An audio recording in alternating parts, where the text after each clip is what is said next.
teman-teman, jangan lupa ya like, komen, dan subscribe channel YouTube Warstek TV. Baik, Assalamualaikum warahmatullahi wabarakatuh. Sudah jam 3.35, jadi kita bisa mulai untuk acara pada hari ini. Pertama saya ucapkan terima kasih kepada Bapak atau Ustadz atau apa nih panggilannya? Profesor. Amin, amin, amin. Ya, kepada ini Profesor Soleh ya Pak panggilannya ya? Solehuddin. Fatih. Oh, Fatih. Oke. Ya. Fatih. Pada acara kali ini terima kasih banyak sudah menyempatkan waktu, juga kepada para peserta yang sudah join untuk acara pada sore kali ini di Siring Makar acaranya yang sudah dilaksanakan sampai saat ini insya Allah sudah ke-32 kali. Pada sore hari ini sambil bersantai mungkin kita akan membahas topik yang mungkin beberapa minggu atau hari terakhir itu cukup hangat, yaitu terkait dengan DPR dan sistem pemerintahan yang ada di Indonesia. Jadi sebagai seorang yang terpelajar, kita perlu nih kayaknya setidaknya bagaimana sih sistem pemerintahan di Indonesia, terus kalau misalkan ada kabar tentang atau berita atau opini terkait dengan pembubaran salah satu lembaga negara itu seperti apa dan sebagainya. Nah, kita akan coba kupas tuntas pada kesempatan, mungkin nggak tuntas ya karena mungkin akan ada banyak diskusi dan pertanyaan, tapi setidaknya kita punya gambaran terkait itu. Pada kesempatan kali ini pembicara kita nama lengkapnya Solahuddin Al-Fatih. Ini namanya cukup bagus sekali ya. Beliau adalah salah satu dosen di Universitas Muhammadiyah Malang di Fakultas Hukum. Beliau sekarang sedang menempuh S3 di Universitas Brawijaya. Benar seperti itu ya? Ya, betul. Dan beliau sempat menempuh S1 dan S2 di ilmu hukum berturut-turut di Universitas Brawijaya dan Universitas Airlangga, dan IPK-nya cukup fantastis ya, dua-duanya cum laude. Terus sempat juga menjadi seorang peneliti di Pusat Advokasi Hukum dan HAM Surabaya, terus koordinator supervisor ya di beasiswa etos wilayah Surabaya, pernah jadi juga sekarang sedang menjadi pengajar di Universitas Muhammadiyah Malang dan manajer di beasiswa aktivis Nusantara wilayah Malang. Cocok sekali dengan background pendidikan beliau. Kemudian untuk karyanya ini sepertinya nggak habis ya kalau saya bacakan 40 hari 40 malam, karena panjang sekali daftarnya, mulai dari artikel di media massa, terus jurnal ilmiah, proceeding seminar, dan lain-lain. Banyak sekali, termasuk juga buku juga beliau sempat menulis. Oke, mungkin itu yang sekilas tentang CV beliau. Nggak bisa saya ungkapkan satu persatu karena nanti habis acaranya hanya untuk membacakan prestasi-prestasinya ya.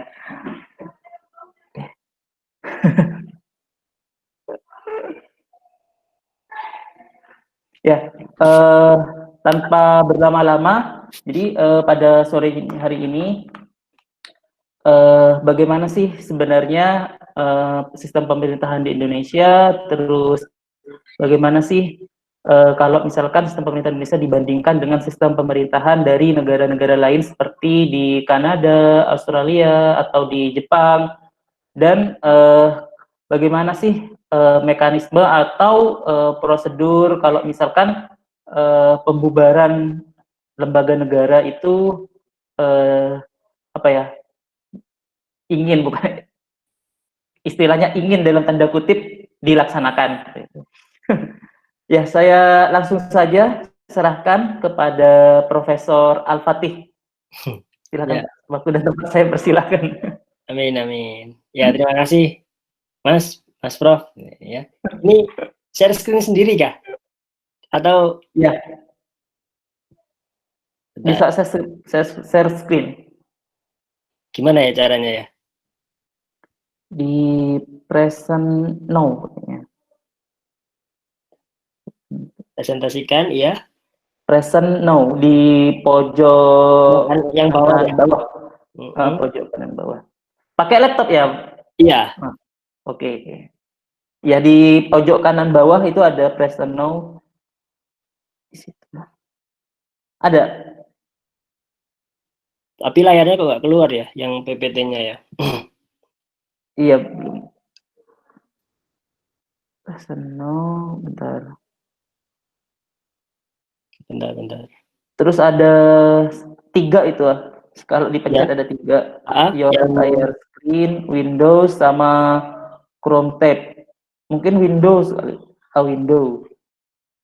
Nanti bisa diklik yang gambar PPT-nya. nggak keluar ya. Nggak keluar di saya. Windows-nya cuma gambar ini. Bentar. Oh, bentar. Bisa. Bisa ya? Oke. Keluar ya. Belum. Oh, belum. Oh, iya, loading. Oke. Bisa ya. Bisa. Sudah? Oke. Sudah. Bisa ya. Ya. Sudah nampak jelas ya. Alhamdulillah. Baik, bismillahirrahmanirrahim. Sore hari ini kawan-kawan kita akan diskusi. Jadi ini disclaimer juga. Biasanya saya setiap menyampaikan khawatir kena hak cipta, hak merek dan hak-hak yang lain. Gitu. Ini mewakili kalau pendapat, argumen ada properti yang misalkan ikut masuk dalam PPT ini, entah gambar atau sesuatu yang mungkin ada hak ciptanya, saya mohon maaf, sekali lagi ini demi kepentingan ilmu pengetahuan, mohon untuk saya tidak dituntut ke ranah yang lebih jauh gitu ya. Termasuk ini tidak mewakili institusi saya, tempat saya belajar di Universitas Brawijaya dan juga Universitas Muhammadiyah Malang. Kalau ada barokahnya mungkin bolehlah kecipratan, tapi kalau ada yang buruk-buruk jangan. Ini murni karena kelemahan dan kekurangan ilmu saya. Bismillahirrahmanirrahim. Kita berdoa dulu kawan-kawan, bagi yang muslim bisa mengikuti, bagi yang non muslim bisa menyesuaikan sesuai kepercayaan dan agama masing-masing. Raditu billahi rabbah wa bil islami dina wa Muhammadin nabiyya wa rasulah rabbi zid ilma wa rizqni fahma. Amin. Kita berdoa kepada Allah, kepada Tuhan agar dikaruniakan ilmu yang tidak hanya membuat kita dekat dengannya, tapi juga membawa kebermanfaatan. Ya, jadi bahayanya orang yang berilmu itu adalah orang yang berilmu tapi hanya digunakan untuk kesombongan, untuk pamer, untuk menjatuhkan orang lain dan sebagainya. Maka kita patut syukuri ilmu yang kita dapat kalau itu bermanfaat. Teman-teman Warstek, alhamdulillah ini sudah masuk ke sesi yang 32, sangat luar biasa sekali Warstek. Dari awal saya mengikuti, dari dulu followernya ribuan, sekarang sudah puluhan ribu ya. Pohon semakin tinggi itu badainya akan semakin besar ya. Jadi semoga akar dan dan sebagainya. Semangat, saya berdoa semoga Warstek dan embrio keilmuan yang lain juga segera hadir. Kayaknya Warstek perlu lembaga atau perlu saingan gitu ya biar badan hukum berkembang. Bukan. Kalau Warstek yang memonopoli kayak jenuh juga.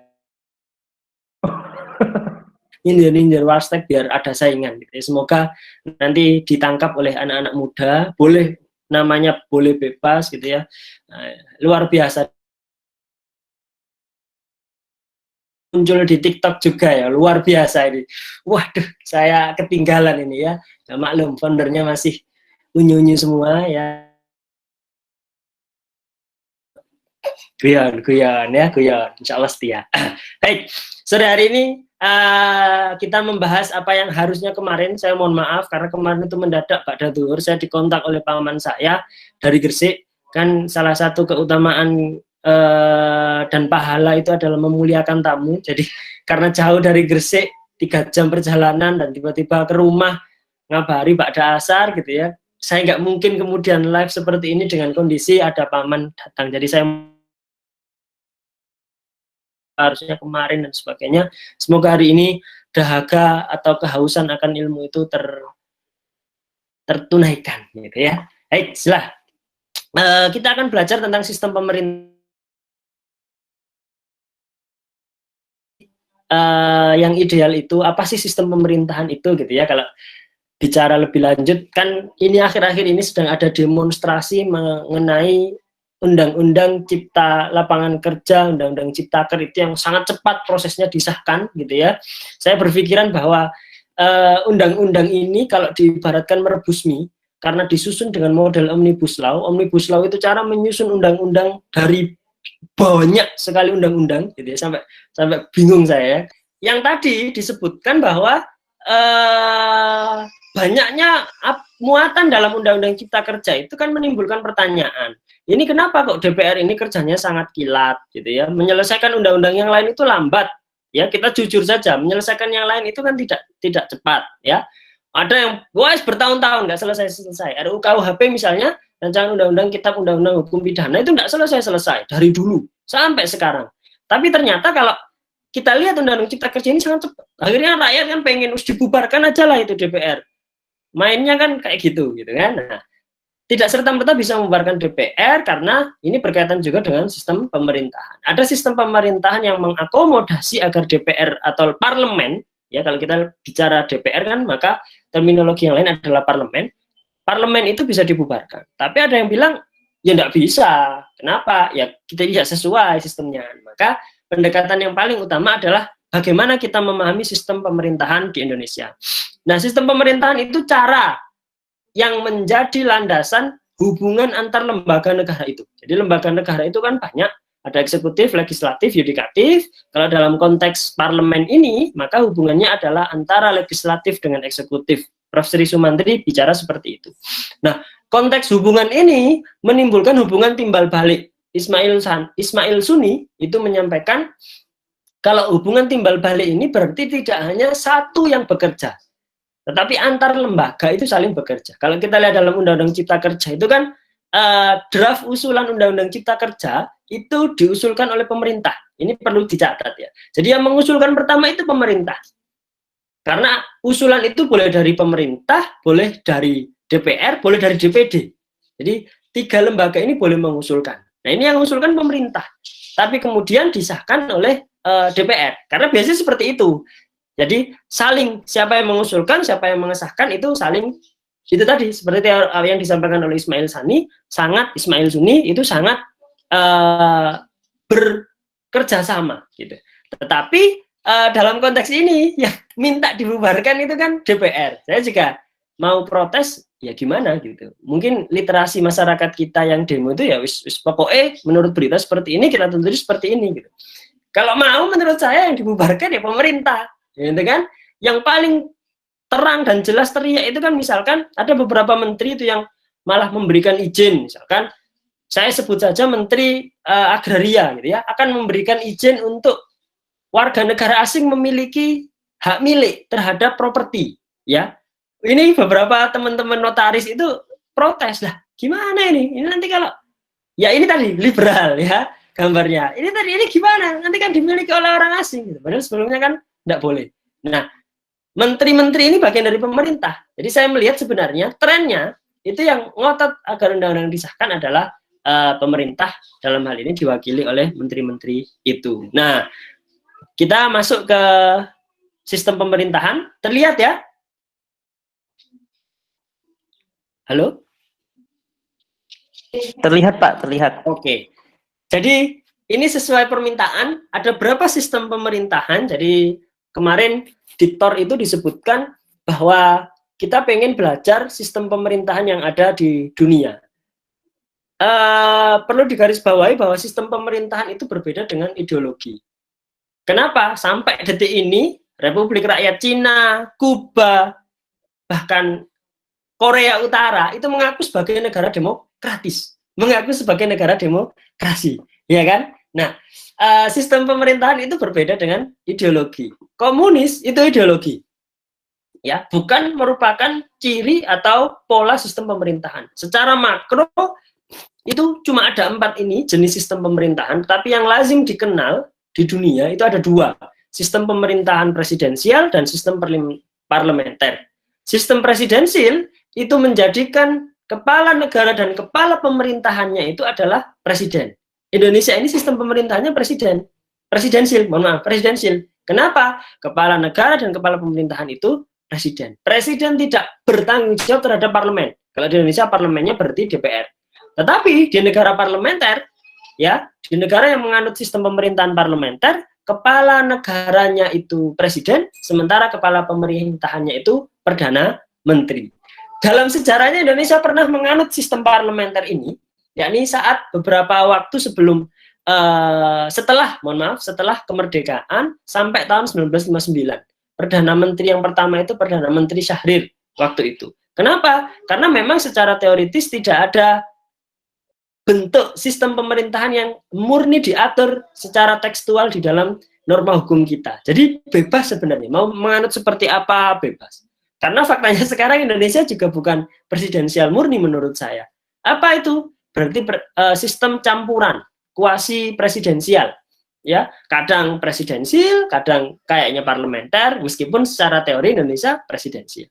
Nah, selain presidensial dan parlementer, ya, ada juga sistem hibrid. Ya, sistem hibrid ini sistem yang menurut saya agak aneh, ya. Kenapa? Ini berlaku di Prancis dan negara-negara koloninya yang pernah dijajah oleh Prancis biasanya menganut sistem ini.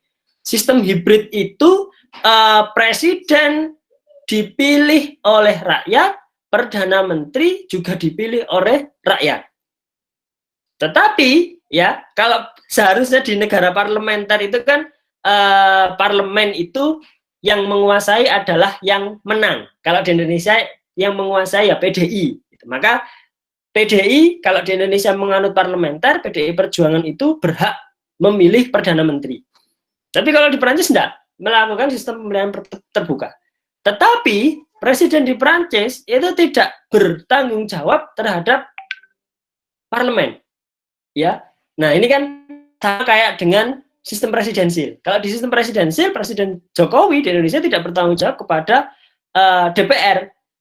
Presiden tidak dapat membubarkan DPR, ya. DPR tidak bisa memberhentikan presiden. Yang bisa memberhentikan presiden melalui impeachment di Indonesia itu adalah MPR melalui sidang istimewa. Pernah terjadi pada almarhum Gus Dur itu, sidang istimewa MPR, memberhentikan presiden. Nah, ini hibrid. Berbeda lagi dengan di Swiss. Nah, Swiss ini unik lagi, kolegial. Yang memilih presiden, ya, yang memilih presiden adalah 7 anggota federatif yang dipilih secara bertahap setiap tahun. Jadi sebenarnya yang mengendalikan negara, dari banyak literatur itu menyebutkan di Swiss ini yang mengendalikan 7 orang itu. Ini kalau dalam sistem hukum Islam, atau sistem parlemen Islam, Muhammad Ash-Shalabi itu dalam Profesor Ash-Shalabi dalam bukunya Sistem Pemerintahan Islam itu mengatakan bahwa kalau di Islam itu ada namanya Ahlul Halli wal Aqdi. Ahlul Halli wal Aqdi adalah orang-orang yang kompeten, jumlahnya tidak banyak. Mereka ada ahli hadis sendiri karena Islam ya, ada ahli tafsir sendiri, ada ahli muamalah sendiri, dan ahli-ahli yang lain itu berkumpul dipilih untuk memilih presiden. Jadi bukan coblosan langsung datang ke TPS milih Jokowi atau Prabowo kalau dalam konteks Indonesia, tapi ini sama. Ya mungkin Swiss mengikuti sistem pemerintahan Islam ya. Jadi di Swiss itu seperti itu. 7 anggota federatif itulah yang kemudian memilih menentukan presiden. Nah sama, di Islam adalah Ahlul Halli wal Aqdi, mereka yang pakar di bidang masing-masing, kemudian mereka memilih presiden atau khilafah. Khalifah ya, mohon maaf, khilafah itu sistem. Khalifah yang menjadi kepala negara sekaligus kepala pemerintahan. Kalau di Islam seperti itu. Dari keempat sistem pemerintahan dunia ini, yang lebih terkenal memang 2, presidensial dan parlementer. Kalau ditanya apakah ada kelebihan dan kekurangan, masing-masing punya kelebihan dan kekurangannya. Ya, terbukti kalau Indonesia ini kan pernah mencoba-coba. Ya, dalam sejarahnya kan Indonesia pernah pakai sistem parlementer, itu tadi 45 kalau nggak salah sampai 59 itu parlementer. Jadi ada perdana menterinya Indonesia, presidennya Soekarno, perdana menterinya ganti-ganti waktu itu kalau nggak salah. Nah, coba-coba ini mengindikasikan bahwa sebenarnya Indonesia ini juga masih belajar. Kalaupun dikatakan sekarang presidensial, apakah di Indonesia ini sudah sangat stabil? Ya tidak juga.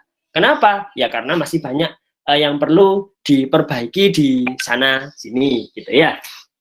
Nah, kita lanjut.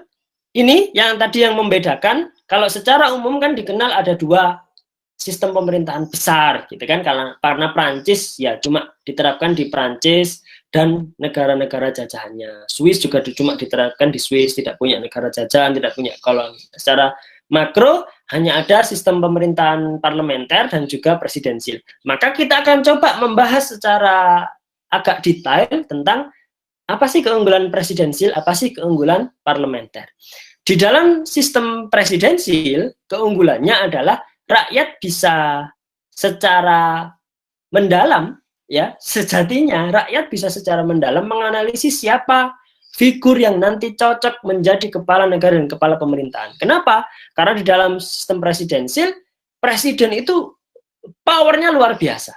Bahkan kalau dalam konteks undang-undang, seandainya presiden mau, undang-undang cipta kerja ini bisa dibatalkan saat ini juga. Loh kok bisa? Melalui apa? Melalui peraturan pemerintah pengganti undang-undang. Ini hebatnya sistem pemerintahan presidensial. Powernya presiden itu luar biasa.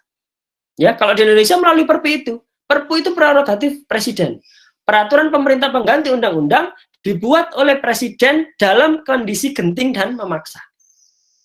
Definisi genting dan memaksa itu kembali pada subjektivitas presiden.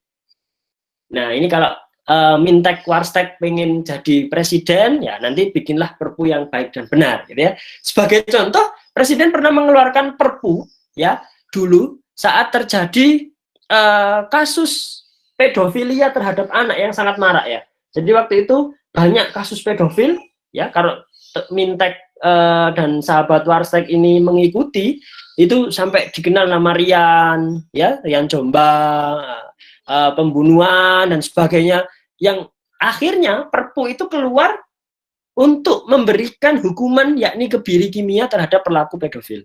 Karena waktu itu presiden menganggap ini keadaan genting dan memaksa. Kalau kemarin di awal-awal COVID, presiden mengeluarkan perpu tentang tentang ekonomi kalau nggak salah, berkaitan dengan stimulus di saat pandemi COVID ini. Karena COVID dianggap sebagai kondisi yang genting dan memaksa. Kalau presiden menganggap undang-undang cipta kerja ini sebagai kondisi genting dan memaksa, karena mulai banyak fasilitas umum yang dirusak, demonstrasi hampir tiap hari yang akan memungkinkan terjadinya klaster-klaster baru COVID, maka sangat mungkin ya hari ini bisa, detik ini bisa presiden mengeluarkan perpu itu. Hanya kan narasi yang dibangun oleh presiden itu kan, ya kalau nggak sepakat, ajukan saja judicial review ke MK. Padahal proses judicial review itu lama sekali. Sementara Undang-Undang Cipta Kerja ini hanya tinggal satu tahap lagi untuk sah dan berlaku secara umum. Kenapa? Dalam teori ilmu perundang-undangan ada 5 tahapan pembentukan peraturan perundang-undangan, mulai dari perencanaan, penyusunan, pembahasan, pengesahan, dan pengundangan. Pengesahan kemarin sudah di DPR, waktu pengesahan untuk pengundangan itu maksimal 7 hari sejak disahkan. Jadi harus segera dikasihkan untuk segera diundangkan. Pengundangan itu ditandai dengan adanya nomor, undang-undang nomor sekian, kemudian di akhir ditulis lembar negara, tambahan lembar negara. Tinggal satu tahap kan? Ketika itu sudah ada nomor dan lembaran negara, maka mau tidak mau rakyat dianggap tahu. Rakyat dianggap tahu. Oh, saya nggak mau undang-undang cipta kerja, padahal sudah diundangkan. Ya. Nah, tahap ini berarti rakyat dianggap tahu. Misalkan saya tiba-tiba ke jalan, bawa motor, nggak pakai helm. Kena polisi. Ditanyain, mana helmmu? Loh, saya nggak tahu. Kalau ke jalan, naik motor harus pakai helm. Sudah ada di Undang-Undang Lalu Lintas dan Angkutan Jalan. Undang-undang itu sudah diundangkan. Sudah ada di lembar negara dan tambahan lembar negara. Maka saya tidak bisa mengelak. Dan saya pasti akan dihukum. Nah, inilah kehebatan sistem presidensil. Presiden itu sangat superpower. Ya. Nah, di negara dengan sistem parlementer, ya karena ada 2 kepala, satu kepala pemerintahan yang dipegang oleh Perdana Menteri, sementara satu kepala negara yang dikendalikan atau dipegang oleh presiden, maka sejatinya ya ini dibagi juga gitu. Dan di negara-negara dengan sistem parlementer inilah ada dan dikenal mosi tidak percaya. Mosi tidak percaya itu seperti apa sih? Keputusan rapat di parlemen yang bisa saja menolak kebijakan yang dilakukan oleh pemerintah. Nah, ini pasti teman-teman tertarik, wah harusnya kita parlementer nih, gitu kan. Sebagai contoh, Sebastian Kurz, kanselir atau perdana menterinya Austria, itu tahun lalu itu lengser gara-gara mosi tidak percaya. Jadi sistem koalisi dan oposisi di negara dengan sistem parlementer itu sangat kuat. Begitu koalisi atau yang memegang pemerintahan itu tidak membuat kebijakan yang bagus, maka oposisi bisa saja saat itu mengeluarkan mosi tidak percaya. Tetapi ada pula yang gagal ya, seperti Donald Trump itu kemarin sudah dapat mosi tidak percaya, kalau nggak salah, mohon maaf, juga Theresa May saat peristiwa Brexit itu, tapi lolos-lolos saja. Gitu.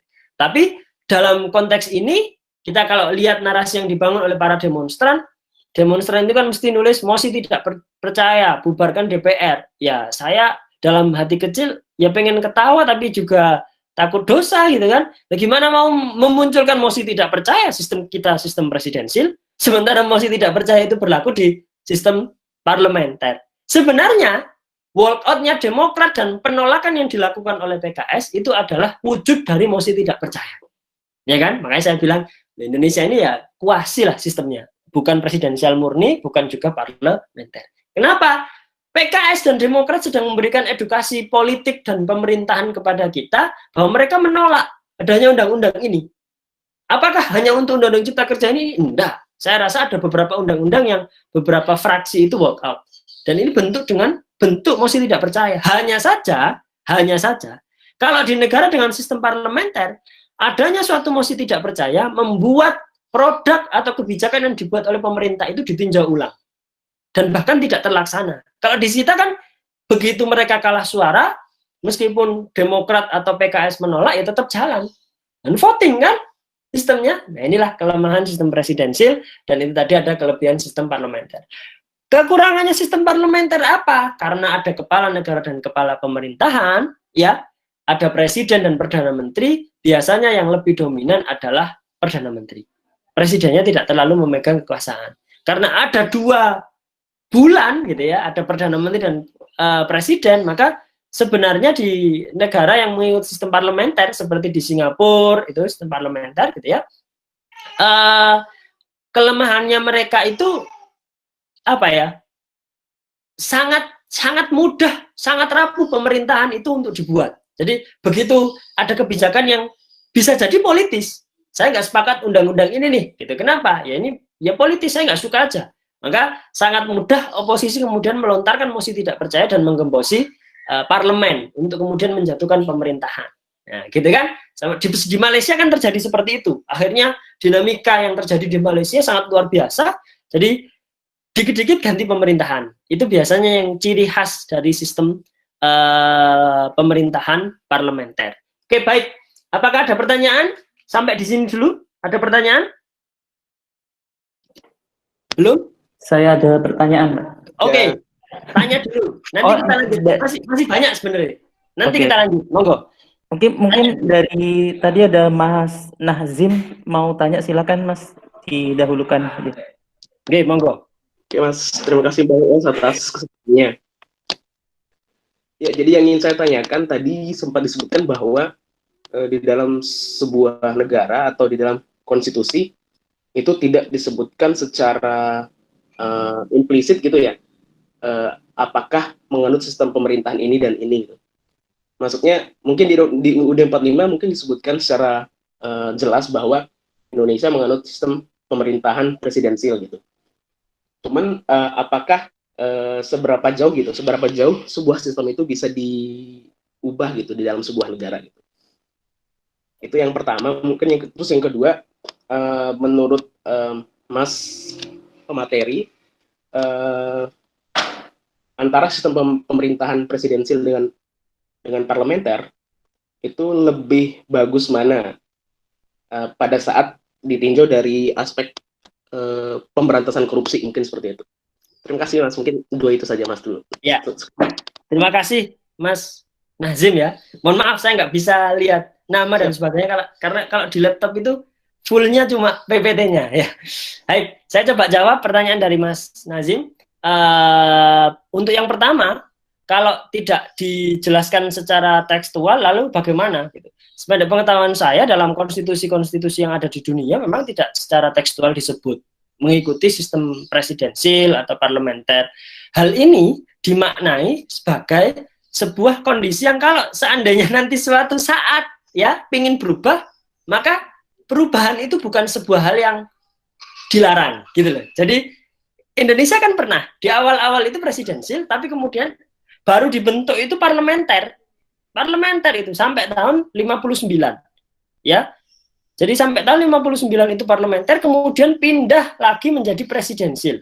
Kita kan pernah pakai UDS, pakai pernah Republik Indonesia Serikat dan sebagainya gitu kan. Ini berpengaruh juga dengan sistem pemerintahan gitu ya. Karena sangat erat kaitannya seperti itu. Nah, untuk menunjukkan bahwa negara itu mengikuti presidensil atau parlementer, kita bisa lihat hubungan antar lembaga negara. Maka tadi di awal kan saya menyebutkan bahwa sistem pemerintahan itu diartikan sebagai hubungan antar lembaga negara. Nah, maka kalau kita lihat di Indonesia hanya ada presiden, ya, konstitusi juga menyebut hanya ada presiden, misalkan di pasal 7 Undang-Undang Dasar itu kan presiden ya. Presiden dilarang membubarkan DPR, misalkan. Presiden bisa diberhentikan dengan alasan seperti ini gitu. Maka itu berarti mengindikasikan Indonesia ini ya sistem presidensil. Tetapi kalau sampai ada presiden dan perdana menteri, maka itu berarti pemerintahannya parlementer. Itu yang pertama. Jadi ketiadaan secara jelas itu menunjukkan suatu waktu bisa berubah. Meskipun merubah konstitusi juga agak repot, karena ini berkaitan dengan konstitusi ya. Berkaitan dengan konstitusi. Terakhir kan masih ada wacana perubahan kelima terhadap Undang-Undang Dasar. Tapi belum terlaksana sampai sekarang. Gitu ya. Itu yang pertama. Kemudian yang kedua, manakah yang lebih baik antara presidensil ataukah parlementer? Kedua-duanya baik. Ya, apalagi ketika dihubungkan dengan pemberantasan korupsi. Yang perlu diperbaiki sebenarnya bukan sistemnya, tetapi apa? Orangnya. Mohon maaf ya. Jadi kalau dalam teori yang sangat lama itu ada pakar yang namanya Lawrence M. Friedman itu menyebutkan tentang sistem hukum. Sistem hukum itu ada 3. Meskipun teori-teori yang baru itu menyebutkan sistem hukum tidak hanya 3 ya. Tapi ini saya ambil teori yang lama dulu. Teori ini sudah dibantah oleh banyak pakar hukum. Teori ini menyebutkan bahwa sistem hukum itu ada 3. Substansi hukum, struktur hukum, dan budaya atau culture hukum. Kalau kita melihat substansi sudah bagus. Ya. Strukturnya pemerintahannya sudah bagus, tetapi kalau budaya hukumnya masih suka nyogok, ya, bikin KTP biar cepet masih bayar, bikin perpanjangan SIM nggak mau tes lagi bayar, gitu kan? Ini kan budaya hukum, ya. Ada tanda dilarang puter, rambu-rambu dilarang puter masih puter balik, gitu ya. Ada lampu merah masih warna merah, kalau lihat nggak ada polisi atau malam hari jam 12, wah sepi nih lampu merah diterabas, maka ya, tidak ada baiknya sistem hukum itu. Karena sebagai sebuah sistem, maka hukum pemberantasan korupsi itu tidak bisa berjalan sendirian. Butuh substansi, kalau dalam hal ini adalah undang-undang pemberantasan korupsi misalkan, butuh struktur orang-orangnya. Orang-orangnya sudah baik belum? Ternyata jangan-jangan isi undang-undangnya bagus, orang-orangnya mohon maaf korup. Ya, cicak versus buaya kalau teman-teman pernah ingat. Oh, orang-orangnya sekarang sudah bagus, KPK sudah bersih. Jangan-jangan budaya hukumnya masih seperti itu. Biar mulus, izin pakai amplop. Gitu ya. Biar dapat SIM-nya lewat jalur belakang. Gitu ya. Karena tes di 8 ya, angka 8 itu ngendarai motor itu kan angka 8 ya. Itu nggak lulus-lulus, jatuh terus gitu kan. Terus bayar aja lah, 1 juta ya, 500.000 ya. Gitu ya. Nah, maka selama itu maka tidak akan bisa diselesaikan pemberantasan korupsi. Kalau saya disuruh memilih dan dipaksa untuk memilih bagus mana pemerintahan presidensil atau parlementer, kalau dilihat di Indonesia dalam kondisi saat ini, saya lebih cenderung memilih ke parlementer. Untuk kondisi Indonesia saat ini. Kenapa? Karena dengan adanya parlementer, maka parlemen itu akan hidup. Begitu ada mosi tidak percaya misalkan dari salah satu fraksi gitu, maka kebijakan itu tidak akan berlaku. Beda dengan di presidensi. Itu menurut saya Mas Nazim. Allahu a'lam bishawab. Saya kembalikan ke MC. Monggo. Ya, saya juga ada pertanyaan sebenarnya. Tanya sendiri ya. Oh, bahaya. Iya, saya tanya sendiri saya. Soalnya penasaran juga. Ya, Jadi kalau saya lihat pada sistem parlementer itu pembagian, kalau dulu pas waktu saya SMA ya, kenal ada pembagian kayak yudikatif, legislatif sama eksekutif itu seperti lebih ini ya, lebih apa namanya? Lebih setara. Kalau yang presidensil kan seolah-olah presiden itu punya dua kekuasaan ya, baik yang kekuasaan secara eksekutif ataupun kekuasaan dia sebagai lembaga kepala negara. Kalau yang parlementer kan kepala negaranya dipegang oleh orang lain. Nah, menurut Ustadz sendiri nih, gimana ya? Apakah hal yang seperti itu menjadi titik lemah dari sistem presidensil atau memang sistem seperti itu menjadi titik kelebihannya? Ya, oke, nangkep saya. Oke, terima kasih. Jadi gini Pak, sebenarnya baik parlementer ataupun presidensil, kedudukan antar lembaga negara yang tadi disebut eksekutif, legislatif, dan yudikatif, atau disingkat trias politika, ya, itu sebenarnya ya saling melengkapi. Hanya saja kan kita dilihat dengan contoh konteks keindonesiaan, gitu kan. Nah, di Indonesia ini mohon maaf, saya harus jujur, serba tidak ideal. Karena apa? Secara teoritis misalkan, eksekutif itu kan menjalankan produk yang dibuat oleh legislatif. Legislatif ya DPR, parlemen, ya. DPR, DPD, MPR itu ya legislatif. Tetapi kalau di Indonesia ini kan enggak. Ya, misalkan ya, yudikatif itu menegakkan aturan yang dibuat oleh legislatif. Kalau dilanggar berarti dihukum, gitu kan? Yudikatif itu ya Mahkamah Agung, ya Mahkamah Konstitusi, gitu ya. Nah, faktanya kalau teman-teman Mintek, Warstek dan ya saya pusing juga ini menjelaskan antara teori dan praktiknya. Kenapa? Faktanya Mahkamah Konstitusi misalkan, Mahkamah Konstitusi itu membuat penafsiran. Iya kan? Dikit-dikit diajukan ke Mahkamah Konstitusi, normanya tiba-tiba berubah. Artinya kan Mahkamah Konstitusi dalam konteks ini di Indonesia itu membuat peraturan. Iya kan?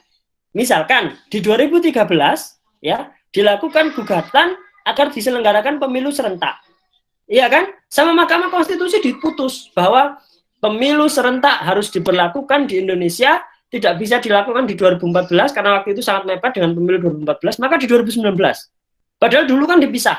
Pemilu presiden sendiri, pemilu legislatif sendiri. Nah, yudikatif itu harusnya tidak boleh membuat peraturan. Ini bikin peraturan. Ya kan? Misalkan tentang status anak di luar kawin. Ini ikut nasab bapaknya atau ibunya. Di luar nikah ya. Kalau bahasa undang-undang kan kawin, karena undang-undangnya namanya perkawinan gitu. Jangan-jangan teman-teman yang saintek bingung dengan istilah kawin gitu kan. Ini Mahkamah Konstitusi membuat norma, membuat aturan. Padahal itu sejatinya nggak boleh. Kenapa? Menegakkan saja. Ya, yang bikin aturan siapa? Ya legislatif, DPR, ya, kemudian DPD. Sebenarnya DPD juga punya wewenang, tapi kan selama ini nggak terdengar Dewan Perwakilan Daerah itu. Presiden misalkan juga membuat aturan, ya, peraturan presiden misalkan. Ini kan lucu sekali. Kenapa? Ya itulah di Indonesia. Maka dari awal tadi saya berulang kali ngomong, Indonesia ini bukan presidensial murni, kuasi presidensil, ya. Tetapi sangat menonjol kekuasaan presiden. Betul, saya sepakat. Kekuasaan presiden ini menonjol sekali. Makanya tadi ketika saya disuruh milih dalam konteks Indonesia, apakah lebih cocok presidensial atau parlementer? Kalau lihat detik ini, saya lebih sepakat dengan misalkan sistem parlementer. Meskipun kita pernah gagal sistem parlementer tahun 59 itu. Akhirnya keluar dekret presiden tahun 60 gitu ya. Saat Soekarno ingin membubarkan DPR, Dewan Konstituante. karena RAPBN-nya ditolak. Lucu, RAPBN itu untuk belanja, untuk bikin bangun jalan, untuk program-program itu ditolak. Bayangkan kalau kita sebagai sebuah kayak ya organisasi mahasiswa gitu ya, Ormawa, bikin proker terus ditolak, nggak bisa ngapa-ngapain kan? Karena waktu itu Soekarno membubarkan. Nah, apakah di Indonesia ini kelemahannya seperti itu? Ya itu tadi, kembali lagi ke sistem hukum, teori sistem hukum itu bahwa ya mau dibuat sebaik mungkin peraturannya, sistemnya. Kalau mohon maaf, orang-orangnya, budaya hukumnya masih seperti ini, ya dimulai dari diri kita sendiri. Saya mulai, karena saya dosen hukum ya, saya dulu pas mahasiswa ya, dilarang puter itu ya masih puter aja saya. Dilarang parkir ya masih parkir aja saya. Lihat rambu-rambu, paling tidak dari diri kita sendiri. Gitu. Jadi ayo bersama. Apakah ini kekurangan? Ya, betul, kekurangan presidensil. Nah, apakah bisa dibenahi dengan parlementer? Ya, secara teoritis harusnya bisa. Tapi kalau di konteks Indonesia ya saya nggak tahu lagi. Karena faktanya sejarah Indonesia kan, parlementer di Indonesia kan lebih pendek umurnya daripada presidensil. Ya, ada yang bilang mulai 48 sampai 59, artinya hanya kurang lebih 11 tahun, gitu kan. Ada yang bilang mulai 45 sudah parlementer. Ya, kita nggak tahu, karena saya juga belum lahir tahun sekian. Gitu, Pak Halim, Prof. Gimana? Kita boleh lanjut atau masih diskusi ini? Boleh silakan dilanjut dulu. Ya. Nah, ini adalah kelebihan dan kekurangan. Kalau ada dari hasil diskusi ini, kalau mau nulis atau kalau mau demo lah paling enggak, ayo dibaca dulu toh, minta tolong gitu loh. Kok narasinya lucu-lucu gitu kalau yang demo itu, turunkan Nabi Isa gitu. Ya siapa kamu gitu. Lucu-lucu itu saya lihat. Ayolah. Nah, mungkin narasi-narasi yang tidak logis itu adalah bentuk keputusasaan ya, keputusasaan kita, karena ya kayaknya pemerintah jalan terus, mau diprotes apapun dari dulu kan RUU Ciptaker ini sudah diprotes tapi ya tetap jalan. Baik, saya lanjutkan, mohon izin. Nah, ini perkembangan sistem pemerintahan Indonesia gitu ya, yang tadi saya sebutkan 4548 ya, 4548 itu ternyata parlementer. Jadi parlementer waktu itu dibubarkan ya karena itu tadi. Ternyata Presiden Soekarno itu kesulitan mengakses RAPBN, ditolak. Dalam sejarah ya, Indonesia itu hanya satu kali itu. Presiden Soekarno itu dia Presiden Soekarno itu rancangan anggaran penerimaan dan belanja negara itu ditolak. Saya agak susah menelusurinya kenapa ditolak, apakah karena ada alasan politis ataukah memang pure mungkin mengajukannya nggak benar. Gitu. Kalau teman-teman Ormawa kan kadang dicoret-coret gitu ya sama kampus misalkan, karena ya nggak masuk akal gitu ya, nyewa sound system 10 juta misalkan gitu ya, mau bikin apa. Nah waktu itu ditolak, maka akhirnya dibubarkan kan, keluarlah dekret presiden waktu itu. Dan karena dekret itu sebenarnya Soekarno kan mulai dirongrong kekuasaannya dan akhirnya lengser. Ganti dengan Soeharto. Nah, perjalanan panjang ini bukan saya yang bikin ya, saya ngambil dari internet, kebetulan pas saya klik sejarah sistem pemerintahan keluarnya ini. Artinya Indonesia sudah pernah. Kalau kita lihat apakah Indonesia tidak cocok dengan dua sistem ini, bagaimana kalau kita coba sistem hibrid atau tadi sistem kolegial di Swiss, di Prancis, mau coba-coba, monggo. Kalau salah satu iklan itu kan buat anak kok coba-coba gitu. Ya anggap saja dari sini kan anak. Ya mau dicoba seperti apapun, kalau yang namanya sistem maka harus saling melengkapi. Sekali ada sistem itu yang rusak, maka rusak. Motor mau CBR, mau apa, mau Honda Beat, ya namanya motor tetapi nggak ada remnya, nggak mau. Begitu digas nggak bisa berhenti, jalanan turun kecelakaan, iya kan? Ini sama di Indonesia.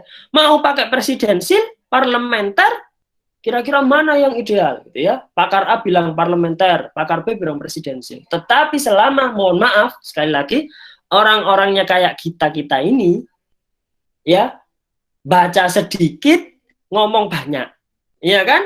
Yang dibaca cuma sinopsis belakang buku, tapi wah, ketika diwawancara ngomongnya gitu. Ya, kalau pemerintah bilang hoax ya hoax gitu, wah. Kalau sudah kena pokoknya, ya, angel temen tuturanmu, gitu kan? Ya, repot. Ya mending tarik sis, semongko, gitu kan? Nah, bingung sekali. Kenapa? Ya itu tadi, mau pakai presidensil atau parlementer, ideal-ideal saja sebenarnya secara teoritis. Tetapi apa? Di Indonesia, dasolen teori dan dasein yang ada di kenyataan itu susah teraplikasi, susah akur, bagai air dan minyak. Ya, jadi, waduh, sampai sekarang ini kan kita secara teoritis kan pakai presidensil kan? Ya, harusnya di sistem presidensil ya bagus-bagus saja. Faktanya banyak kok negara yang pakai sistem presidensil dan bagus-bagus. Gitu kan? Nah kan Indonesia ini kan lucu, tidak bagus, dikit-dikit demo, dikit-dikit ada masalah, ya. Maka semoga forum ini bukan forum untuk mengkambing hitamkan sistem pemerintahan. Gitu. Oh ini salah presidensil. Tetapi bagaimana kemudian kita melihat ada kelebihan dan kekurangan, bisa nggak kita belajar dari kekurangan itu dan bisa nggak kita mengoptimalisasikan kelebihan itu. Menurut saya presidensil itu juga sudah ideal kok di Indonesia. Kenapa? Nggak repot-repot. Ya, presidennya satu aja yang mimpin kepala negara, kepala pemerintahannya aja kita repot, apalagi dua. Dan saya nggak bayangkan kalau dua itu, ya kalau seandainya dua itu ternyata kepala pemerintahan atau perdana menterinya itu beda fraksi atau beda partai pengusung dengan presidennya. Ya, tambah tiap hari tukaran. Ya, sekarang yang sama aja masih sering tukaran, ya. Banyak kutu loncat antar kemarin partai ini, besok partai ini, gitu kan? Di Indonesia ini kan, itulah Indonesia, gitu ya. Baik. Nah, apakah DPR pernah dibubarkan? Nah, ini saya juga ngambil dari internet, gambarnya pernah. Tadi yang saya bilang bahwa tahun 60 itu Soekarno membubarkan Dewan Konstituante atau DPR. Ya, saat itu dibubarkan, kenapa? Karena itu tadi RAPBN tidak disetujui. Tidak hanya Soekarno, almarhum Gus Dur, ya, Gus Dur itu juga pernah membubarkan waktu itu di buku SBY selalu ada pilihan kalau nggak salah. SBY itu menulis waktu itu sedang menjadi Menko pokoknya Menteri Koordinator, saya lupa, Polhukam atau Polsoskam gitu. Jadi beliau diminta untuk kemudian atau kalau nggak salah kepala apa gitu ya, SBY belum Menko. Nah, SBY itu ngomong kalau dikontak oleh Mahfud MD bahwa Mahfud MD dapat kabar dari Gus Dur bahwa Gus Dur ingin membubarkan DPR. Ya, Gus Dur ingin membubarkan. Saya nggak tahu sejarahnya karena saya dan saya di forum ini nggak berani ngomong secara asli seperti apa waktu itu bubarnya karena ini ya kaum Gus Durian ngomong A misalkan dan sejarah hukum ngomong B gitu. Saya nggak tahu mana yang asli gitu. Karena ini sangat bias informasinya, yang jelas waktu itu ingin membubarkan dan gara-gara ini ya almarhum Gus Dur itu mendapatkan undangan untuk mengikuti sidang istimewa dilengsarkan. Yang akhirnya memilih presidennya adalah Megawati waktu itu kan awalnya wakilnya ya Megawati. Jadi 2 kali itu DPR dibubarkan. Ujung-ujungnya adalah apa? Ujung-ujungnya dilengsarkan presidennya. Ini kan luar biasa kan? Akhirnya mungkin karena latar belakang sejarah ini jadilah di dalam amandemen yang ketiga itu ada frasa di pasal 7C Undang-Undang Dasar itu DPR itu tidak bisa dibubarkan. Presiden tidak bisa membubarkan DPR. Nah, kira-kira kenapa sih kemarin saya dapat pertanyaan di TOR itu, sebentar. Kenapa sih ada tumpang tindih kepentingan lembaga legislatif ya yang diisi oleh partai-partai dan juga eksekutif? Ini data yang mengutip adalah Tempo. Ya, ini Tempo. Jadi data dari Tempo ini juga bukan tahun baru ya. Data bukan tahun baru. Kenapa? Meskipun anggota periodenya sampai 2024, tetapi kan bisa saja awalnya cuma akademisi tiba-tiba jadi pengusaha. Artinya data ini bukan data baru. Terdapat tumpang tindih karena banyak politikus kita yang tidak sepenuh hati melayani masyarakat. Mereka bukan politikus murni. Tetapi apa? Mereka pengusaha. Nah, repot. Mohon maaf, akan repot. Mereka bikin undang-undang, tetapi mereka punya perusahaan. Mereka ingin misalkan mengesahkan undang-undang perlindungan lingkungan misalkan. Bahwa pohon tidak boleh ditebang, hutan tidak boleh sembarangan ditebang, mendirikan usaha kalau dekat dengan sungai, harus mempunyai instalasi pengolahan limbah, akan repot ketika mereka berpikir, waduh, usahaku akan repot dong. Nah, jadi awal mula dari kebobrokan, mohon maaf, legislatif, eksekutif maupun yudikatif adalah saat banyaknya pengusaha yang bermain di dalamnya. Benar gak? Sepakat gak? Ya. Pernah ada meme juga itu, tapi saya nggak berani ngomong, nanti saya ditangkap ini ya, kena undang-undang ITE itu ya. Gara-gara pengusaha, kenapa ada konflik of interest? Yang awalnya Indonesia adalah negara hukum, yang tertulis dalam Undang-Undang Dasar kan seperti itu, tetapi bukan lagi negara hukum dalam konsep Reichstat, tetapi negara dalam konsep kekuasaan atau Mahstat. Kenapa? Ya itu tadi, saat mikir, waduh, saya mau bikin undang-undang anti pornografi porno aksi, tetapi dia mohon maaf punya lembaga atau punya pengusahaan di bidang media. Siapa yang bisa ngontrol media? Dikit-dikit kan pasti ada pornografi porno aksinya itu. Mohon maaf, ya repot sekali. Harus disensor semua, nggak laku. Ya, mau mengesahkan undang-undang apa, mau bikin undang-undang apa, pasti berpikir bisnisnya, usahanya. Kalau mau betul-betul tidak ada tumpang tindih, maka bersihkan background, mohon maaf, pengusaha itu. Kalau mau jadi anggota legislatif, ya legislatif aja. Dilepas semua itu perusahaan, jangan jadi dewan komisioner, jangan jadi direksi, nggak terkecimpung apapun. Dan jangan berhubungan dengan pengusaha sama sekali. Gitu ya, agar tidak terjadi tumpang tindih.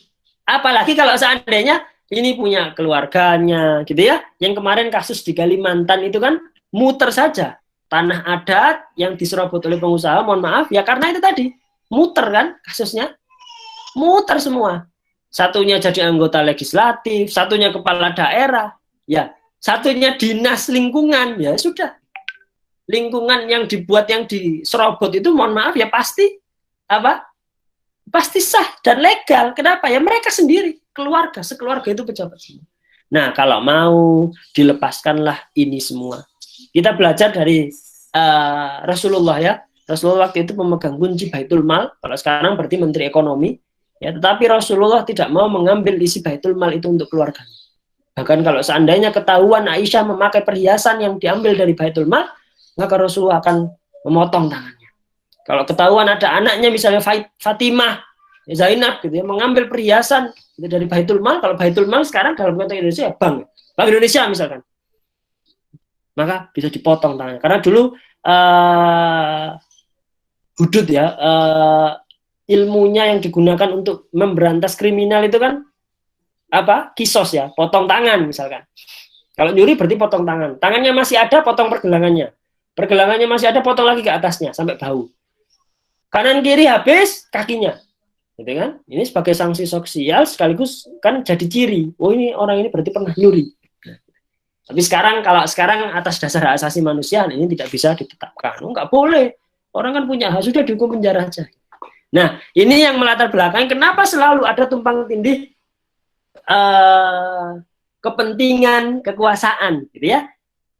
Saya stop sampai di sini dulu. Monggo kalau ada pertanyaan. Kalau muncul pertanyaan, biar nanti nggak di akhir numpuk. Silakan. Tadi dari Mas Nazim masih ada pertanyaan sepertinya. Monggo. Silakan. Siap Mas, terima kasih banyak Mas. Iya, tadi saya sempat nanya Mas di chattingan. Tadi kalau tidak salah Mas Materi sempat mengatakan bahwa presiden itu bisa diturunkan oleh MPR gitu ya. Nah, kira-kira itu syaratnya seperti apa? Lalu apakah syarat pemberhentian presiden itu sama di sistem presidensil dan parlementer? Ya, mungkin itu saja Mas. Terima kasih. Oke, ya. Sebentar, karena syarat pemberhentian presiden ini ditentukan dalam norma. Artinya begini teman-teman, sistem pemerintahan itu teori ya. Sistem pemerintahan itu ilmu. Ada presidensil, parlementer, ada tadi hybrid, ada kemudian kolegial. Tetapi sistem ini diadopsi dan kemudian disesuaikan dengan kondisi negara masing-masing. Nah kalau disebutkan apakah sama antara parlementer dan presidensial, ya kita lihat dulu negaranya mana, gitu kan? Kita lihat dulu aturannya di negara itu seperti apa. Gitu. Kalau di Indonesia kan presidensil, maka aturan untuk pemberhentian presiden itu juga diatur oleh undang-undang. Sebentar, pemberhentian presiden. Saya nggak berani ngomong nih kalau nggak ada dasarnya, gitu kan? Nah, ini ada di pasal 7 ya. Jadi saya tadi bilang pasal 7 itu mengatur tentang hak dan kewajiban presiden dalam tanda kutip. Kalau di pasal 7C tadi menyebutkan bahwa DPR tidak dapat dibubarkan oleh presiden, maka di pasal 7A teman-teman juga bisa melihat Undang-Undang Dasar itu disebutkan bahwa presiden dapat diberhentikan presiden dan atau wakil presiden. Artinya tidak hanya presiden. Nggak ada negara kita kan ada wakilnya. Dapat diberhentikan dalam masa jabatannya oleh Majelis Permusyawaratan Rakyat atas usul Dewan Perwakilan Rakyat. Ini namanya impeachment. Dan ini kalau di dalam pemerintahan kita tidak hanya berlaku untuk presiden, tetapi juga untuk kepala daerah. Nah, tindakan apa yang membuat presiden itu bisa dilengsarkan? Saya sempat baca jurnal tadi, tapi mohon maaf saya lupa penulisnya siapa. Sebentar. Tadi saya sempat baca jurnal kalau ternyata syarat untuk impeachment, namanya impeachment ya, pemakzulan, bahasa Indonesia pemakzulan, impeachment presiden adalah ketika terjadi hal-hal yang bersifat kriminal yang itu dilakukan oleh individu presiden. Jadi misalkan, mohon maaf, presiden terbukti korupsi, itu bisa. Atas usulan DPR, kemudian MPR itu isinya DPD dan DPR ya. Jadi jangan salah, nanti dikira MPR itu isinya cuma DPR. Enggak, MPR Majelis Permusyawaratan Rakyat itu isinya DPR, Dewan Perwakilan Rakyat, dan DPD, Dewan Perwakilan Daerah. Tidak ada DPRD. Ya, kalau DPRD masuk MPR juga full. Ya, karena di Indonesia ini ada ribuan DPRD, ya kan? Karena terdiri dari kabupaten, kota, provinsi, dan sebagainya. Nah, atas usulan DPR, kalau misalkan mau korupsi nih, dipanggil, melakukan sidang istimewa, bisa di impeachment atau diturunkan masa jabatannya. Kalau dalam konteks pemerintahan daerah, karena kalau di pemerintahan pusat kan tidak terlihat ya, nggak berani, apalagi DPR dan presiden itu kan satu partai ya, satu koalisi misalkan. Selama ini kan belum kelihatan, gitu kan? Kalau dalam konteks pemerintahan daerah itu sudah pernah ada DPRD Garut. Mohon maaf, DPRD Garut, kalau ada yang berasal dari Garut mungkin paham, DPRD Garut itu melakukan impeachment terhadap bupati waktu itu Aceng Khairul Fikri. Ini selalu saya jadikan contoh di kuliah karena ini waktu itu viral sekali. Kenapa?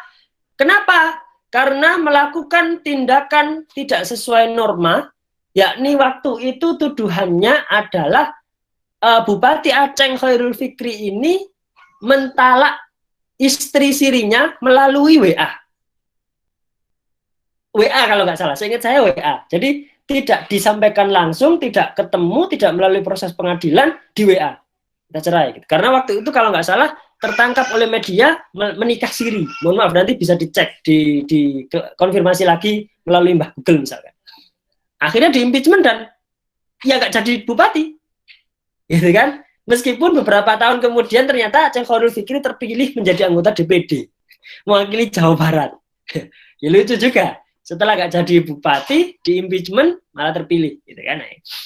Nah, kalau yang terbaru itu Bupati Jember, Dr. Faidah itu, ya kalau teman-teman dari Jember, Dr. Faidah itu di impeachment, dimakzulkan, kalau nggak salah karena melakukan perbuatan. Kalau saya baca dari media, saya nggak sempat ikut webinarnya, melakukan mutasi tanpa dasar konstitusional, kalau nggak salah, ya. Atau kalau nggak salah juga karena membekukan atau tidak mengajukan anggaran belanja daerah APBD. Ya, jadi hal-hal seperti ini bisa dijadikan alasan. Tapi untuk mengumpulkan satu suara di DPRD ya, di DPRD itu akan sangat susah, apalagi di DPR. Ya, kalau kita lihat apakah mungkin dalam konteks saat ini Presiden Joko Widodo di impeachment oleh DPR, saya bisa menjamin 100% sangat tidak mungkin.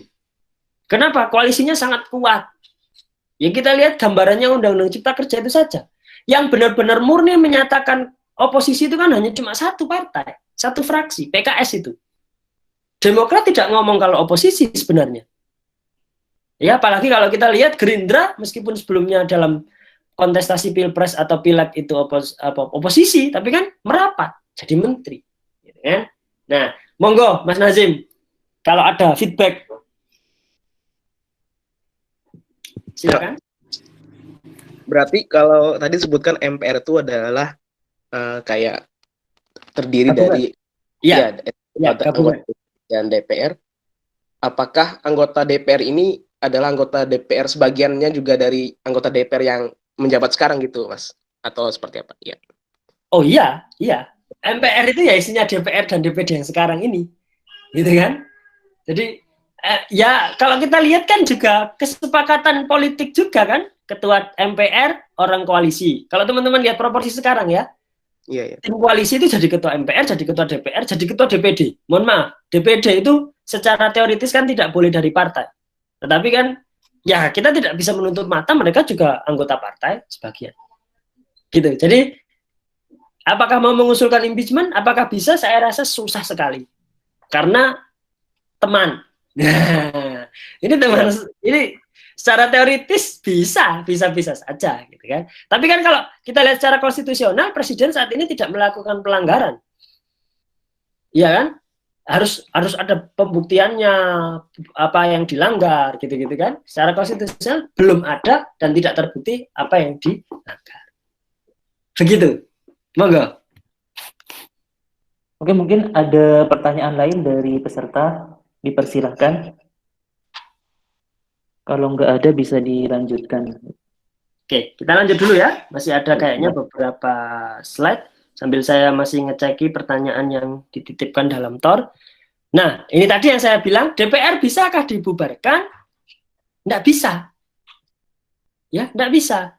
Jawabannya apa? Nah ini, dalam sistem presidensial kita itu ya, pasal 7C, presiden tidak dapat membubarkan dan membekukan ya, membekukan dan atau membubarkan Dewan Perwakilan Rakyat. Ada bintang 3 itu menunjukkan bahwa ini adalah hasil amandemen yang ketiga.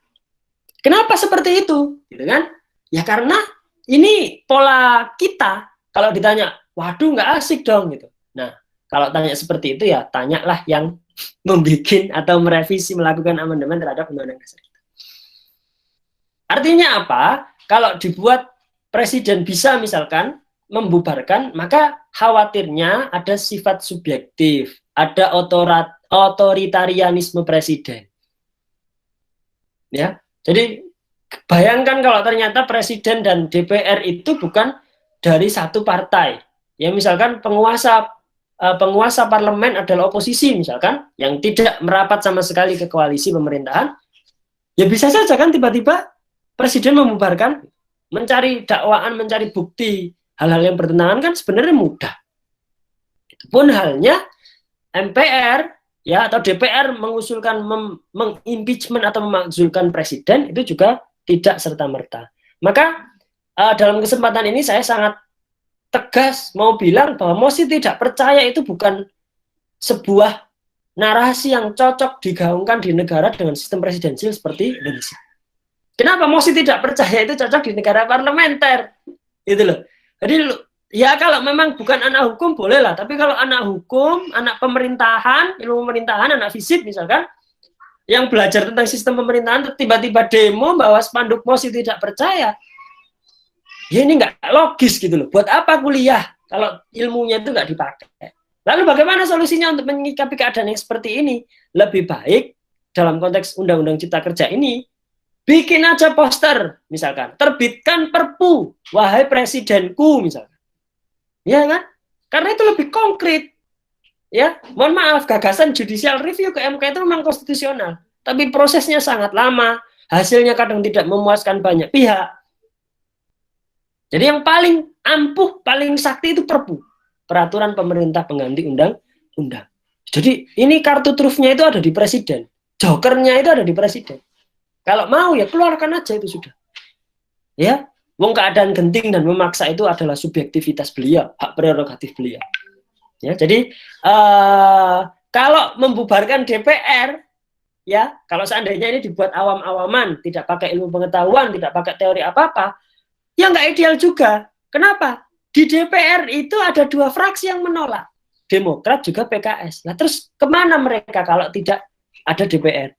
Ya, jadi ayolah kita bikin narasi demonstrasi boleh, tapi narasinya harus jelas. Ya, jangan kemudian narasi kosong. Saya tadi tulis di opini itu, saat ini posisi demonstran dan pemerintah sama. Sama-sama apa? Sama-sama tidak paham konteksnya. Yang satu nuntut mosi tidak percaya DPR, nggak bisa, gitu loh. Yang satunya ngotot Undang-Undang Cipta Kerja disahkan. Sementara banyak hal yang tidak sesuai. Ya, jadi dua-duanya sama, dua-duanya ayo belajar bareng. Ya, harusnya mereka ikut acaranya Warstek ini ya, biar kita bisa diskusi bareng-bareng. Saya juga bisa belajar bareng-bareng. Oke, ini kemudian saya lihat lagi. Nah, kalau ada pertanyaan, bagaimanakah cara mengobati DPR yang seperti ini? Jawabannya cuma satu. Apa? Dukung kinerja DPR RI dan Sekjen DPR RI lebih baik lagi. Sampaikan aspirasi Anda. Saya rasa ini susah untuk diakomodasi. Lalu solusinya apa? Ya, saya tidak menyerukan revolusi. Ya, kenapa? Akan banyak effort, akan banyak korban jiwa, akan banyak fasilitas publik yang rusak. Tetapi saya menyerukan setidaknya kita mulai pada bulan Desember besok saat dilangsungkan pilkada serentak, teman-teman harus memilih, yang punya hak pilih ya, wakil kepala daerah, ya, bupati, wali kota, atau gubernur yang benar-benar pro rakyat. Ya, yang benar-benar pro rakyat. Ini kan sebenarnya sudah kelihatan siapa yang tidak pro rakyat. Jangan mau atas dasar dapat amplop, dikirimi uang digital, ya, dikasih masker, ya, dikasih beras, sembako, terus kemudian kita milih mereka. Menyesalnya 5 tahun. Ya, ini tadi ada titipan pertanyaannya kan di Tor itu. Lalu bagaimana cara memperbaiki kinerja DPR? Ya tidak bisa. Ya, kita harus benar-benar memilih partai yang baik, kandidat yang baik. Sistem pemilihan kita itu kan proporsional daftar terbuka. Artinya, dalam sistem proporsional daftar terbuka itu kita bisa melihat calon dan partainya. Kalau dulu kan daftar tertutup, kita hanya bisa milih partai, partai suka-suka mau milih mana. Kalau partai dapat 1.000 suara yang dikonversi dapat 5 kursi, 5 kursi itu bisa dibagi-bagi sama partai. Kalau sekarang kan enggak. Mau nomor urut 1, nomor urut 3, nggak masalah. Yang penting suaranya banyak, dia yang terpilih. Nah, ayo, dipilih yang benar. Jangan karena atas dasar, wah, ini dulurku ini, tak coblos. Belum tentu baik. Maka untuk memperbaiki kinerja DPR, kita perlu memilih ini benar-benar. Memperbaiki kinerja DPRD, legislatif, eksekutif, ya. Karena kan kita memilih legislatif dan eksekutif. Kalau yudikatif bukan kita yang milih. Yudikatif itu yang milih eksekutif dan legislatif. Iya, ketua MK, ketua MA, itu kan pemilihannya panitia, ya. Nah, maka ayo, dipilih yang benar. Ya, saya di Kabupaten Malang, tanggal 9 Desember kalau nggak salah. Kalau 9-20 Desember itu melaksanakan pilkada. Ada 3 paslon. Saya harus benar-benar milih. Kalau partai politik gagal menyajikan calon yang kredibel, yang berintegritas, biasanya saya memilih calon independen. Kenapa? Jelas-jelas dia tidak tersandera oleh kepentingan partai. Loh, apa tidak ada solusi lain selain menunggu 2024? Ada. Apa? Kita suarakan secara elegan, ya, saat masa reses. Jadi anggota dewan itu ada masa reses, turun ke daerah pemilihannya, kita suarakan itu. Semoga ditampung. Dan sebenarnya anggota DPR itu kan juga bisa diganti melalui apa? PAW, pergantian antar waktu. Ya, ada beberapa yang diganti itu. Dan PAW juga sangat, mohon maaf, sangat subjektif. Ada yang tiba-tiba partai nggak suka diganti gitu aja. Ya, berseberangan dengan partai dicoret gitu aja. Contohnya siapa? Misalkan Fahri Hamzah dari PKS waktu itu.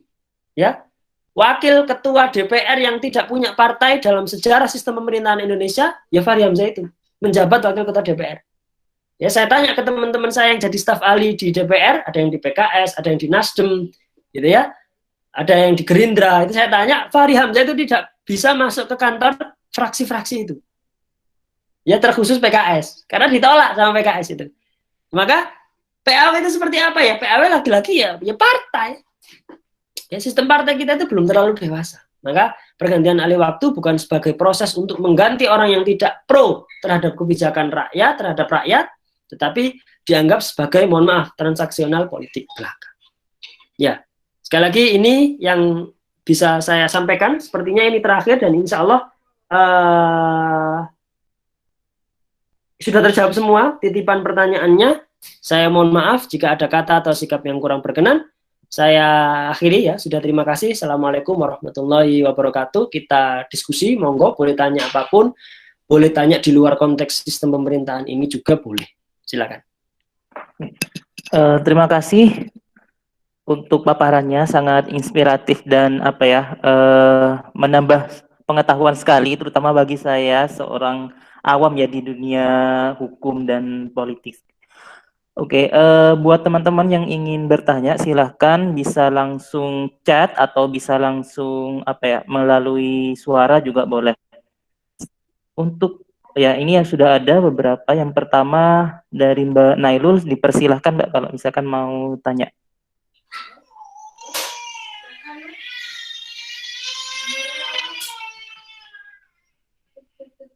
Monggo kalau ada pertanyaan. Tadi ada suara tukang bakso loh Pak. Iya, ada tukang bakso, ada anak nangis. Oke, ramai katanya Mbak Nailul, jadi saya bacakan ya. Pertanyaannya, bagaimana dengan pengajuan calon independen yang non parpol, tetapi threshold saat ini seakan menutup opsi untuk memunculkan kandidat independen. Udah, itu.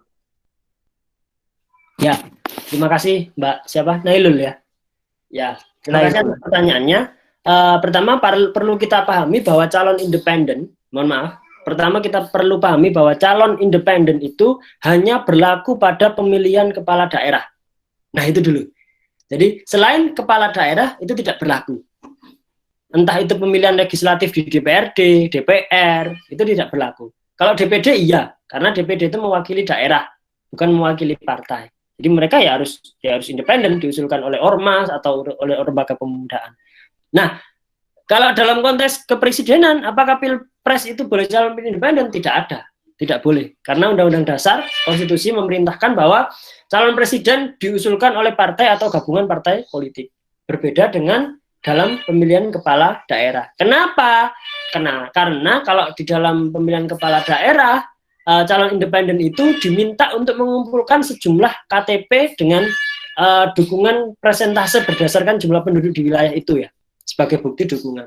Nah kalau untuk presiden itu akan susah untuk kemudian mengakomodasi hal ini, dan juga akan berpengaruh terhadap keputusan politisnya, jadi akan repot.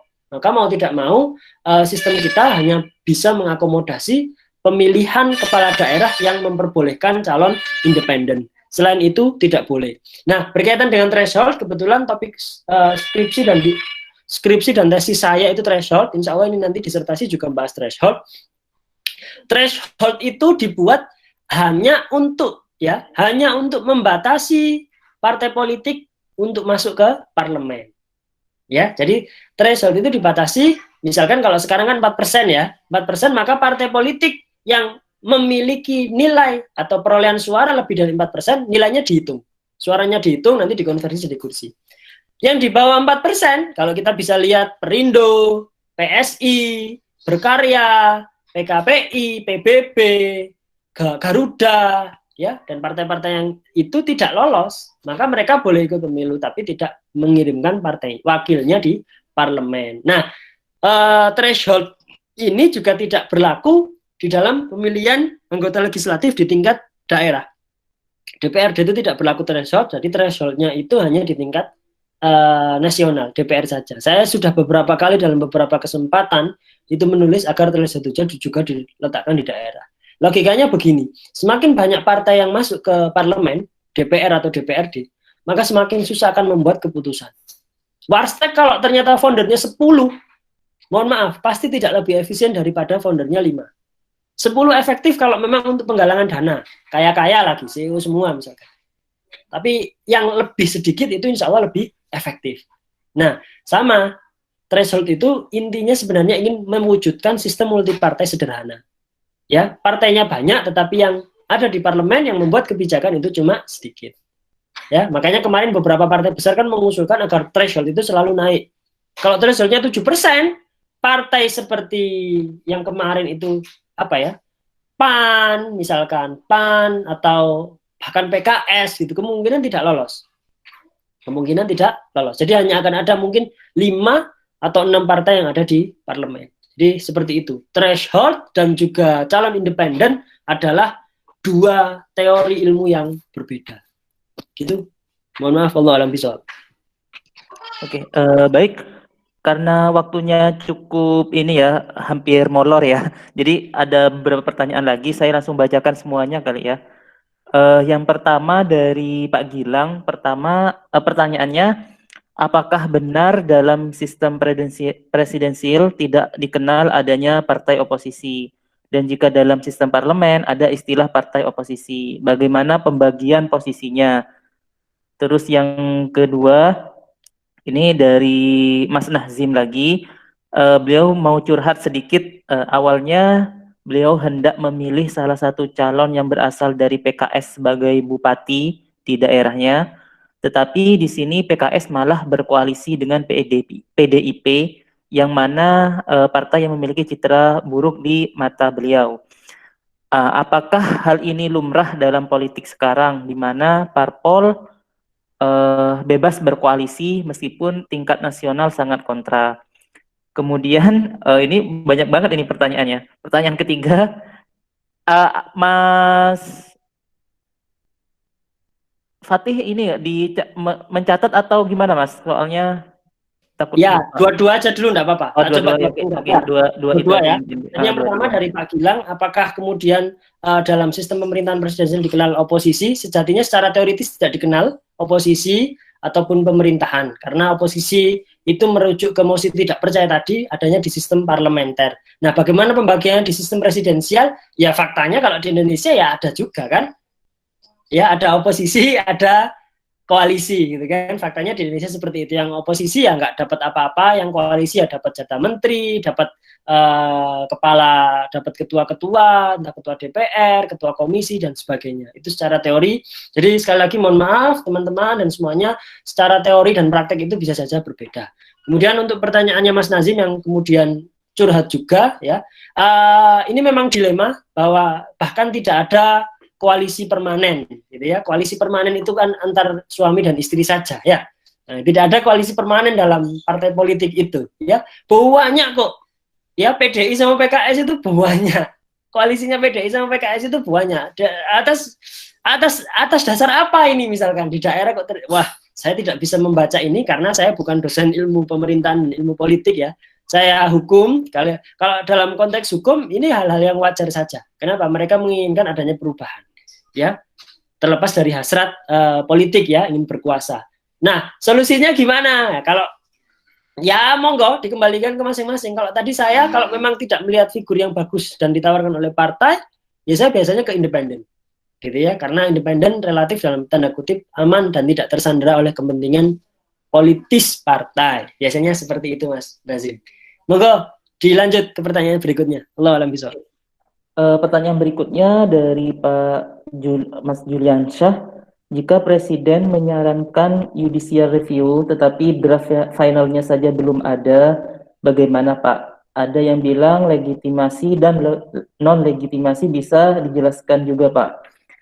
Terus yang kedua dari Mas Hudi ya, dari Hudi, jika dibandingkan dengan sistem presidensial di Amerika, MPR adalah kongres yang terdiri dari DPR dan Senat. Senat adalah diibaratkan DPD di Indonesia. Jika saya lihat di film politik Amerika, anggota Senat cukup dominan dalam politik, namun mengapa DPD di Indonesia kurang dominan dalam politik? Terima kasih. Mungkin dijelaskan juga Pak, pembagian tugas antara DPD sama DPR itu seperti apa?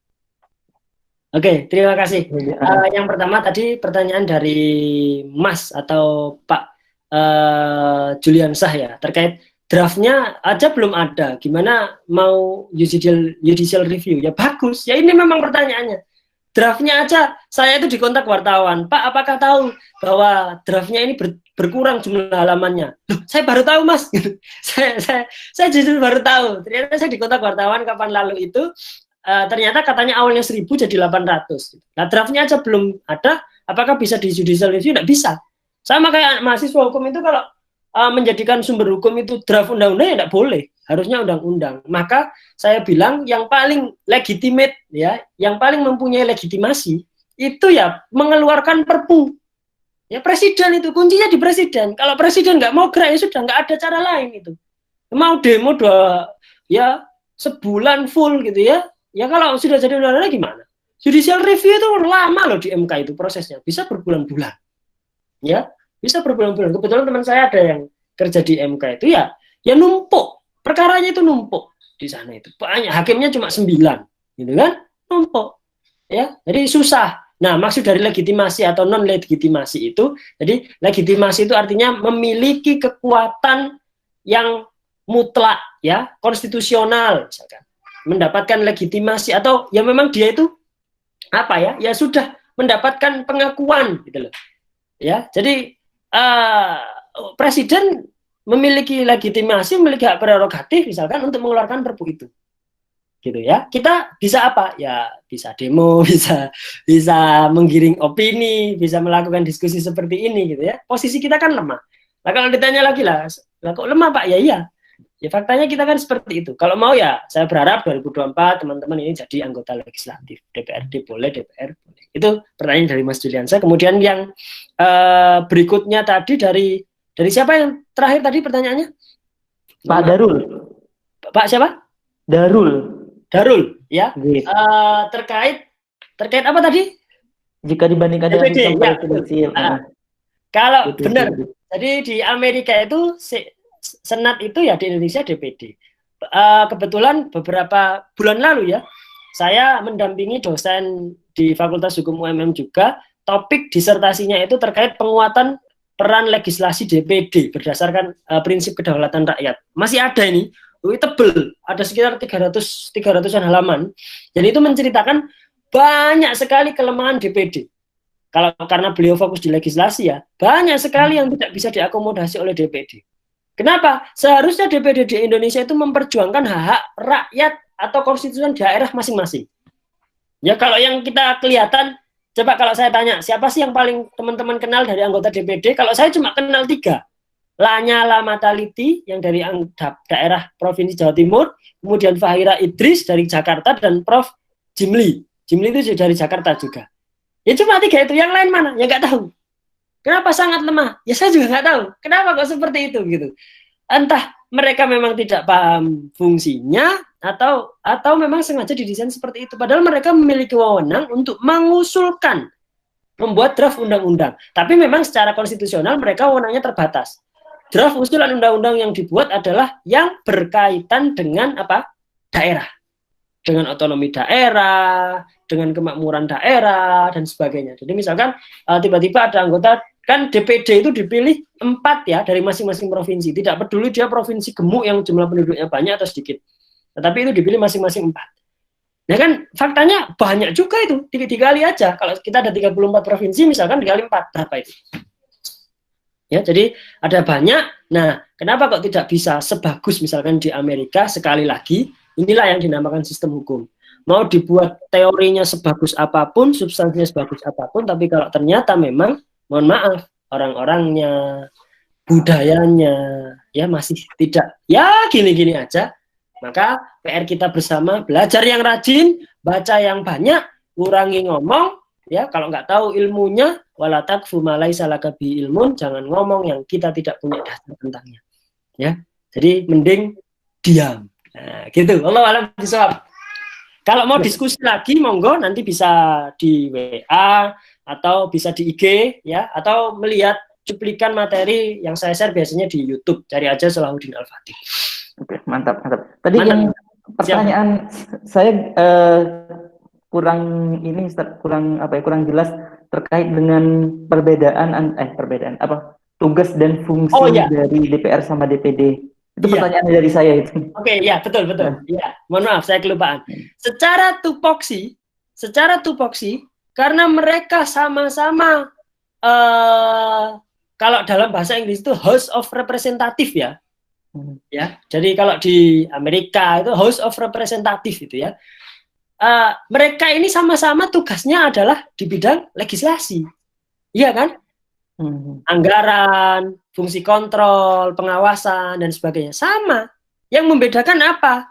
Ya, yang membedakan itu tadi. Kalau DPR itu secara umum, legislasi secara umum, tetapi kalau DPD itu terbatas pada hal-hal yang berkaitan dengan kedaerahan, otonomi daerah. Misalkan Jawa Timur ingin membentuk apa, maka ada undang-undang khusus tentang itu.